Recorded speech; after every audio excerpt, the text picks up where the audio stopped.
Hello there, Cancers. Welcome to your weekly tarot reading. So, what I'm feeling coming out here, and this is going to serve as your overall spiritual advice, a need to look at things and a situation from a different vantage point so that you can come to a clearer understanding as to where you stand in relations to other people, why other people are not doing things the way that you would do things, and why your communication overall with another person might be contentious or difficult.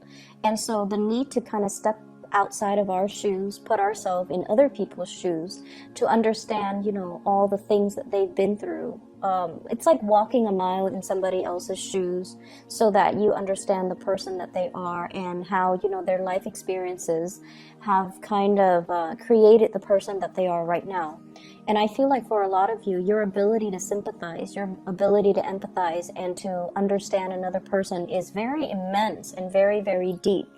But I feel like in close interpersonal relationships as well, a lot of the times we lose our perspective, and a lot of the times too, our vision of what we want to build together as a relationship, as a unit, it might be, I guess, like it might be colored by our perception of what relationship entails, whether or not relationships are going to last, or whether or not we truly believe that relationships are meant to be, forever.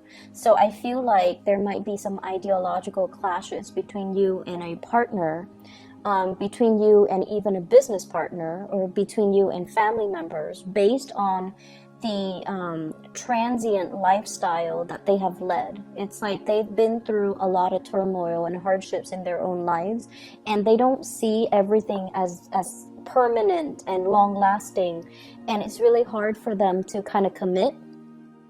And so it's kind of I don't want to say your destiny or your responsibility, because, they need to find that within themselves. But I almost feel like it is in your path to kind of show them that, hey, things are okay. We're in a different environment now. The times are different. So maybe you kind of need to open up, but understanding and have that baseline understanding of where the other person has come from, what they have to ward off or contend with in their past, and why it creates, this almost like paranoid person that they are, where they don't believe in permanence, where they don't believe in stability. That is really going to help you navigate this energy for this week, okay? First of all, in your love relationship sector, I have this card about control, okay? This is the Four of Pentacles, and I usually look at this card hanging on to earthly possessions, feeling a little bit paranoid that things are going to be ripped away from us, feeling like we need to cling on to everything that we have, and also almost like viewing other people as possessions, and almost viewing it's like being very closed off to the point where we need to be very protective. We need to take care of what's ours, which is honorable, and honestly, it's a good trait. But overdoing it can be detrimental.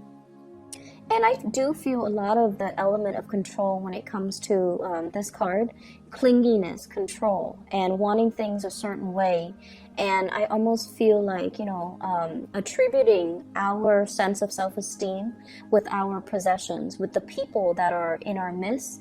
And I usually see it as like, the person that has like the trophy spouse, the trophy wife, the trophy husband, the eye candy, and that they can parade around town with someone who's very, very attractive, because they feel like it boosts their self-confidence when onlookers see that there was someone who's very attractive. They get a big ego boost.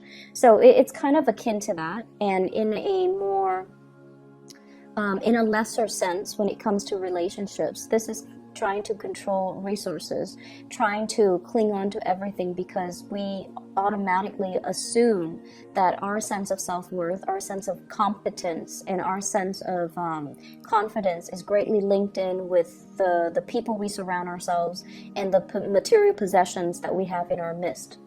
And I also feel as well, when it comes to arguments, when it comes to dealing with another person that you're romantically involved with, that you're married to, or, you know, a significant other, whoever it is, that you're romantically linked up with, this is like not being able to see outside of our own vantage point. Like I said earlier, clinging on so strongly to our beliefs that when people question our values, question our beliefs, we feel like it's an attack on us personally. And so we tend to get a little bit defensive. And a lot of the times, the things that we are very defensive about are things that we know to be true about ourselves. And that's why it's like touching a sore spot that we don't want to look at. It's like touching something we have swept under the rug that somebody is now poking at, and it makes us uncomfortable. So if there has been, you know, arguments and things like that where a partner has somewhat like triggered or found your soft spot, these are areas that you have to work on rather than getting defensive. Maybe it's time to, you know, say like, let's take a break from this. Let me ruminate over what you have just said, and then I'll come back to you at a later date. You know, detaching yourself so that you can do some inner examination, and that so you can figure out why these are such trigger topics for you, and why issues of control and dominance are playing out in your relationships. I feel like for many of you, it's like either side of the coin. You might be attracting people who are kind of like impulsive, or they're like trying to plan out everything for you in your life. So they might be encroaching, like crossing over your boundaries, or not respecting your free will.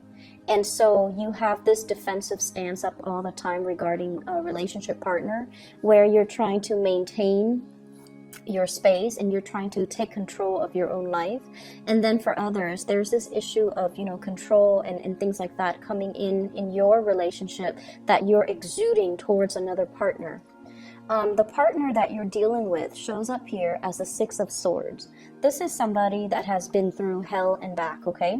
They've got a really interesting backstory. So if you're dealing with someone that has been through like a lot of tumultuous childhood, a lot of dealing with, you know, a lot of relocation, moving from one place to the next. They've never had a place where they can call home. They've never had a place or a family, or even like a love relationship that accepts them for who they are. And I feel like this is a partner that has been through so much in their own lives that it's hard for them to believe in love. It's hard for them to believe in, you know, soulmates and stability and even, you know, permanence. Okay, I usually think of this as a refugee card. It's somebody that had to be uprooted against their will from their place of familiarity and safety, and they have to venture off into a new land. And usually this indicates as well people of different nationalities, interracial dating, people of different cultures coming together. And automatically, you know, whenever that happens, there's always going to be ideological differences, cultural differences, even cultural rifts and cultural divides that that can be very difficult to overcome. And if there are linguistic differences, or they're saying difficulties, but I'm hearing well, it could be both. If there has been communication difficulties due to linguistic differences between the two of you, I feel like that's another issue that's kind of like, it's like another level of that lattice on top of the existing problems in the relationship. So you're dealing with someone who has, you know, he or she has had to overcome a lot of trials and tribulations in their own life. They are very self-made. They don't sit around and whine and complain over things. They just get things moving. And I almost feel this need for someone who you're involved with. They're constantly moving so that they don't have to process things, so that they don't have to feel things, because their emotions can be so overwhelming. If they took the time to really, you know, see a therapist or to really vent, it's like it would open up a floodgate of emotions, and they're not really ready to do that. So you're dealing with a partner who might be very broken, very injured. They're moving away from that. They're sailing away from it, and they're coming into calmer waters, and they definitely feel there is a lot of safety with you. They definitely feel like there's safety, there's a purpose, and they're trying to build that permanence with you. So rest assured that you're with someone that's not going to be leaving, and you're with someone that finds the comfort and home in you. And at the same time, it's going to be a very slow process for this person to heal from whatever situation they've had to contend with in their past. And so, you know, they're coming from a space where they might be a little bit downtrodden and broken. They're coming away from it, but I also feel like there's a very strong sense of protection that you are giving off towards this person.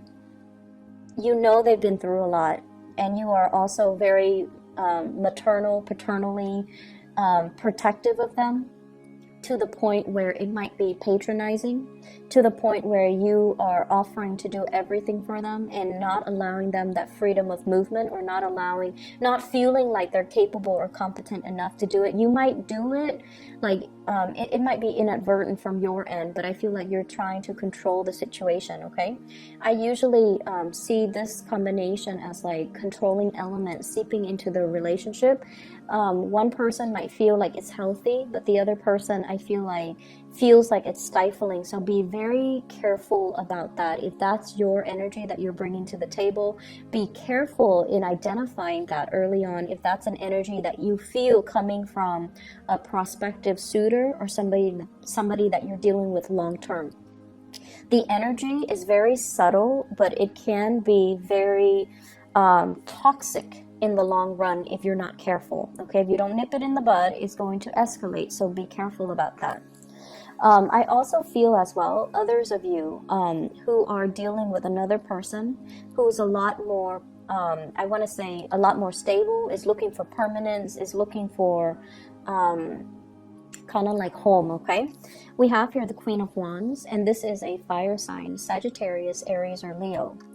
And it's also echoed in this card here. This is the Knight of Wands, okay? Somebody who is foreign to you, so from a foreign land, a foreign location, a foreign country. This is somebody that is a Sagittarius, an Aries, or a Leo, sun, moon, or rising. And what I feel coming in with this card is, this is somebody that's really, really, really fun to be with, okay? They exude a lot of excitement, a lot of passion. There could also be a lot of chemistry between the two of you. And the energy is really, really strong. They're very proactive. They get a lot of things done in their lives. They're kind of on top of this hill, like, I've made it. I'm now scanning around for a suitable partner, but somebody needs to be on my level. Otherwise, I'm not going to date them. So this is somebody who is quite picky. And if someone doesn't really, you know, they're on a hill, so they have a lot of prospects, right? They're looking at things from a bigger, larger vantage point, or a higher vantage point. And I feel like they see what you're about, and they need you to kind of like walk up this hill and meet them halfway, or they need to know that you're on their level in order for you to invest in them. And on your level doesn't mean material wealth. On your level doesn't mean professional like achievements. It basically means wanting the same things, wanting adventure, wanting expansion, wanting to, you know, explore the world and look at the world as a playground, rather than, you know, just going through the motions, work and home, and rather than looking at the world with a pessimistic view. I feel like they want an equal partner in fun and adventure, and I feel like they're going to be a really good person to travel with. They're a good person for you to expand your worldview, your consciousness with. This is not somebody who is narrow-minded, okay? I feel like, you know, they have their preconceived notions, like what the world is supposed to be, but they also make a lot of allowances for other people. They tolerate. I am getting like a very tolerance, a very understanding, a very maternal vibe with this person, where they care about people. They care about humanitarian ideals and goals.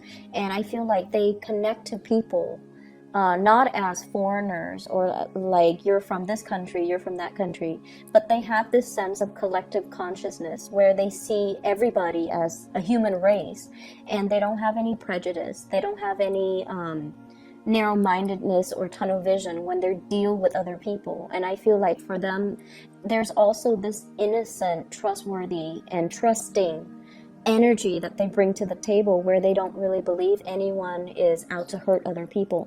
So you might think it's naivety, but I feel like it's more giving everyone the benefit of the doubt. So you have someone that is really it's like providing a breath of fresh air in your life and a fresh perspective.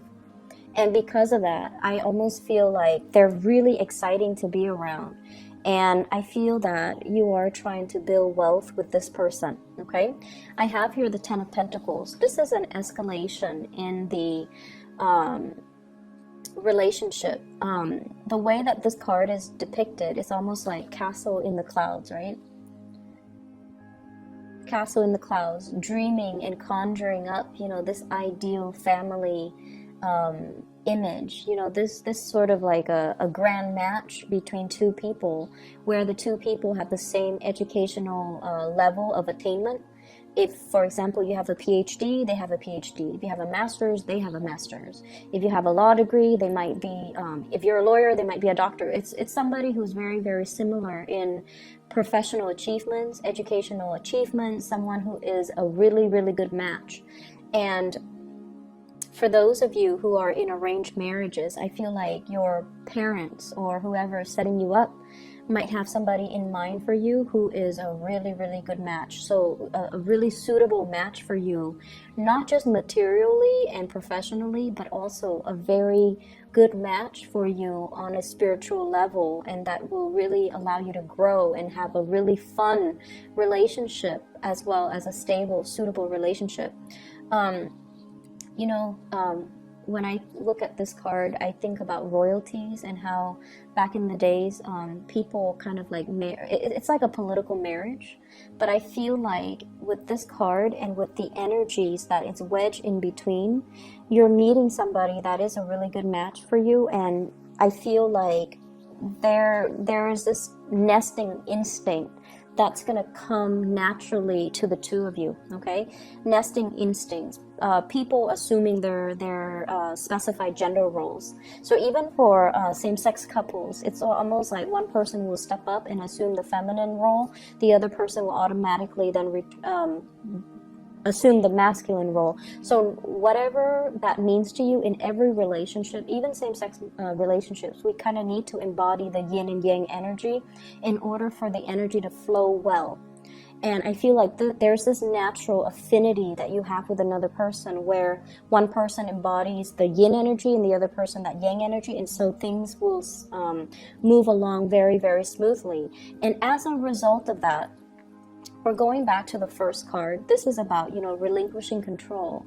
This is about allowing your partner the freedom and also the opportunity to step up and, you know, take control of situation, or also allowing, you know, the natural flow of who's in control and who's relinquishing, just allowing that to naturally calibrate between you and another partner rather than forcing a connection, rather than, you know, having it a specific way.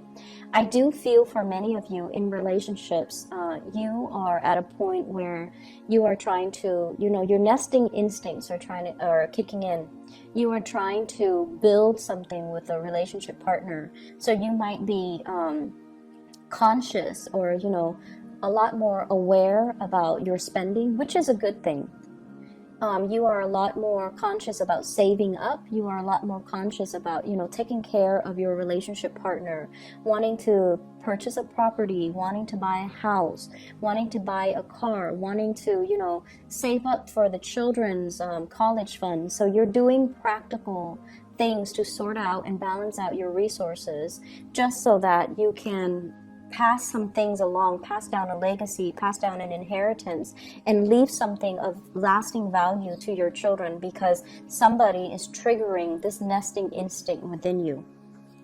In other areas of your life, I do have a spiritual advice that's coming into the picture for you. And I feel like for some of you, and I know it's supposed to be, you know, spiritual advice, but I'm seeing it here, so I'm just going to say it. I feel like you have an ex that's still haunting you for some of you, and you have moved away from it, but I feel like you can't be rid of them. That's what it feels like to me. They're either relentless, like they won't let go of the connection, or you're not being clear enough. And this is something I've mentioned before many times for Cancerian people, especially the men, especially the Cancerian men. You're really nice people, and a lot of the times you send, you know, confusing messages to the people that you're interacting with. And take a page out of the, I want to say, what sign is very final? Capricorn. Take a page out of the Capricorn playbook when it comes to, you know, exes and relationships, okay? When they're done, they go silent. They don't even need to entertain that person. When they're done, Capricorns are done, they will ghost you. And you will never ever know, you know, did the Capricorn person die? Are they okay? How could they not respond to me? Well, it's because they're very final. And also, it's because they also, I feel like this is their incentive or their, you know, rationale for doing what they do. It's because they don't want to open up that door of communication and have you confused, or they don't want to, you know, lead the other person on. So I feel like with Capricorns, when it's done, it's really done. They close the door for good and they move on, and you won't hear anything from them. And I feel like with you Cancers, I feel like it's very difficult for you to do that. And you might chalk it up to playing nice and being courteous, but what it does is that it creates hope from the other side, from the other person, that, oh, they're still talking to me, they might want me back, maybe not now, but one day, so I'll keep knocking at that door. And that's not fair to the person that you're dealing with. And I feel like you have an ex here that's a little bit ruthless and a little bit relentless and a little bit like someone who tries to keep coming back. And I feel like you need to be very firm, and you need to, you know, out of respect for your current relationship right now, you need to be very firm about setting your boundaries with exes, okay? And the reason I say exes here, we have the Death card. You moving on. You've already decided you're going to move on. You've already physically, emotionally, mentally moved on, and somebody's coming knocking. Someone who still carries a torch for you. Someone who might have had like a very passionate one-night stand, fling, relationship, even marriage with you, and they're relentless. They're pursuing you, and they don't even have to be a fire sign. I just feel their energy floating around you. And I feel like, you know, first, you were stuck in limbo, waiting on this person, waiting for things to get better. You've moved on your own. You've moved on. And I feel like you might have been waiting for them while they were going around, you know, trying to find themselves, and quote unquote on that. It's like trying to find themselves. They were like too selfish to be in a relationship. They were just like not taking you seriously while you spent a lot of time waiting around for them. And then, you know, they choose to come back and give you communication whenever they felt like it. With this 8 of Wands here, this is swift, fast communication, travel, movements, and whatnot. And I feel like, you know, when the communication was not responded in the manner that they hoped, they come out and they physically show themselves in real time, like showing themselves, and you know, you've tried to move on. So it seems like there's some lingering energies with exes and things like that, and you kind of need to let go. And I see like many of you don't have a choice. You're letting it go because it's really interfering with your current relationship, and you're trying so hard to build that up and to maintain that. And good for you for realizing and recognizing that, because I feel like the ex keeps knocking on your door, and you can't send out mixed signals, okay? It's very counterproductive, and energetically, it's just, it's not a wise move for you and for the other person. So lay it to rest. Other things that I am picking up from this spread here, I feel almost like for many of you, there is major contemplations about trying to get your life in order, trying to, get rid of bad habits, trying to reorganize your life, and trying to get yourself in a space where you can be proud of your achievements, where you can get things moving for yourself. So I almost feel like this fire lit up under you, where you're like, okay, I need to get things done. I've been stalling. People have been stalling me, or I've been stalling. I've been kind of like on the sidelines of life, just hanging around. And, there are so many things, so many dreams and aspirations and, things that I want to do, things that I want to achieve, but I've just been dangling here for quite some time. And then life, before you know it, passes you by, right? And it's sort of like, how if you've been like this, right? And then you get yourself out of this situation and you turn yourself upright, you have this massive head rush, right? Like it just feels otherworldly. So I feel like that's the head rush. It's when all the information, all the realization, all the revelations coming to you all at once, and it can feel somewhat painful, somewhat disorienting, and somewhat like time is running out. I need to get things moving. I need to get things started. And I feel like this week is all about continuing what you are doing, but doing it with a sense of urgency. And then I also feel like something is lighting a fire under you. And you're like, I need to achieve. I need to get out. I need to branch out. I need to get moving. So with this swift moving card, this is the rocket here. And I feel like, you're trying to get a lot of things finished, a lot of things wrapped up, a lot of things moving from your end. And I keep seeing oxygen deprivation, like for some reason, with the Hangman and also with this card. So if you are a heavy smoker, I feel like you're going to try to wean yourself away from it, which is going to be great. And then whatever you partake in, and it involves, oxygen deprivation, try to wean yourself away from that, because I feel like a lot of the times, we need all the oxygen to our brain so that we can make clear decisions, so that we can, think clearly, think quickly, and be able to kind of systematically process information. So I feel like maybe taking that element, smoking and whatever, away from your life is really going to help dramatically. It's going to lift that mental fog, that sense of fatigue that you've been feeling. And it might help with concentration. It might help with a lot of things. You never know. So I'm going to leave it at that. I feel like you're trying to make a lot of changes in your life. The process is slow, and it has been stalled, I feel, because of your unwillingness to change and to kind of like get moving. But I feel like coming in for this week, you are very determined, and you're going to be successful when you are determined. So whatever small steps that you need to take, start it, because those are like the first few steps that you need to take in the right direction. So it's never too late. Just small steps, okay? And don't push yourself. Don't beat yourself over like not being able to make the big steps just yet. For those of you who have recuperated from like surgeries or even like accidents and things like that, small steps, okay? Small steps and steady progress is going to be your friend. All right. I'm going to leave it at that. And Cancers, take care of yourself, okay? I'll be back next week. Bye-bye.